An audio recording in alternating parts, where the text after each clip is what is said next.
Good day, everyone. My name is Jankielsohn, and I'm a legal advisor at SEESA Labour. Good day, everyone. My name is Frikkie from Tonder, and I'm a legal advisor at SEESA Labour. Today, we will be discussing a default arbitration award, the application to rescind such award, as well as the certification process thereafter. Frikkie, can you please start with what a default arbitration award is?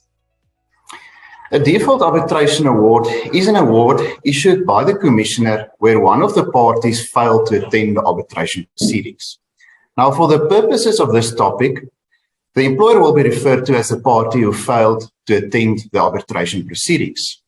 Now, there's multiple reasons why the employer did not attend those proceedings. The most common one is where the employer did not receive the notice of set down, where it was maybe sent to an unknown or incorrect email address, and where the employer was totally unaware of the arbitration date.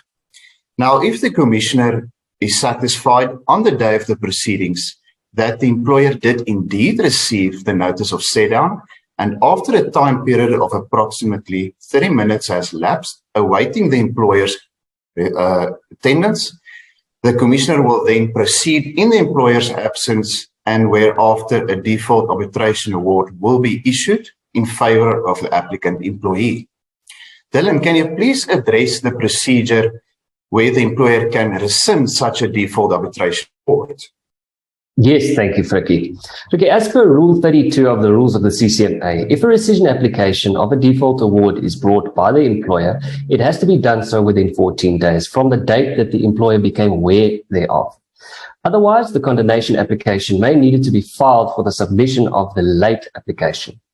If you want to be successful in terms of the application for rescission, then you would have to address the following issues. Firstly, the date on which the employer became aware of such default award, as well as what the employer did directly thereafter. The employer should also address whether or not he or she was in willful default of the CCMA, and obviously why they were not. The reasons why the award should be rescinded, as well as the prospects of success, as well as any other reasons why such default award should be rescinded thereafter. This application should be served on the applicant and thereafter on the CCMA, proof that it was served on the applicant, and that should be filed within a 14-day period. We will now discuss the certification of an award. Now, please take note that this may be an arbitration award or default arbitration award. And for the purposes of this topic, we will refer to it as an arbitration award. Firstly, we need to understand that an arbitration award issued by the Commissioner is final and binding.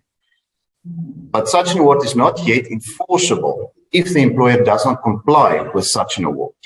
According to Section 143, subsection 3 of the Labour Relations Act, the only way an arbitration award is enforceable is if it is certified by the director of the CCMA.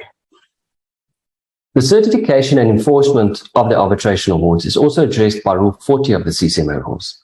This rule guides us in specifying that the LRA Form 7.18 for an award that was issued by a commissioner must have been completed by the applicant employee.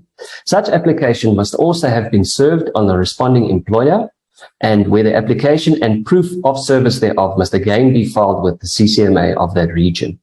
After certifying an arbitration award has been finalized, the certified award can then be enforced by the sheriff in the magisterial district of the employer where they reside or conduct business.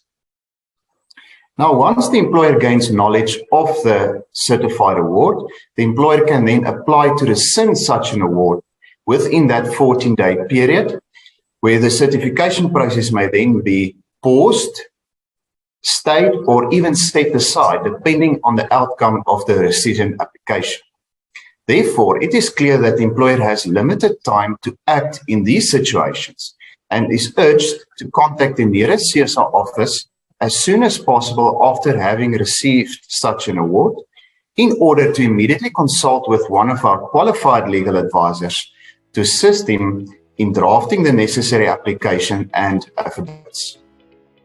Unfortunately, that's all we have time for. So thank you for listening to our important topic and take care.